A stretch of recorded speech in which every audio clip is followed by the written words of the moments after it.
வணக்கம். டான் தமிழொலியின் பிரதான செய்திகளுடன் குணம் துஷந்தன். முதலில் தலைப்புச் செய்திகள்.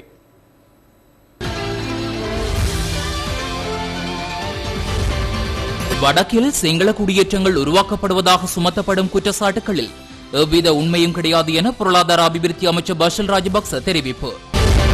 ஜெனீவாவில் நடைபெறவுள்ள ஐநா மனித உரிமை பேரவையின் அமர்வில் இலங்கைக்கு எதிராக ஏதேனும் தீர்மானங்கள் மேற்கொள்ளப்பட்டால் அது உள்நாட்டில் வாழும் தமிழர்களுக்கு ஆபத்தாக அமையும் என்று அமைச்சர் சாம்பிக்க ரணவக்க அறிவிப்பு. மனித உரிமையை விஸ்தரிப்பதும் பாதுகாப்பதும் தொடர்பில் அமைச்சரவையில் சமர்ப்பிக்கப்பட்ட திட்டத்துக்கு அமைச்சரவையினால் அங்கீகாரம் வழங்கப்பட்டுள்ளதாக அமைச்சர் மஹிந்த சமரசிங்க தெரிவித்துள்ளார். டெல்லி குண்டுவெடிப்பு நிகழ்ந்த இடத்தில் காணப்பட்டதாக கூறப்படும் மர்ம கார் ஒன்றை டெல்லி காவல்துறையினர் தேடி வருகின்றனர். கடாபி பதுங்கியுள்ளதாக தெரிய வந்துள்ள இடம் சுற்றி வளைக்கப்பட்டுள்ளது என எதிர்ப்பாளர்கள் அறிவிப்பு.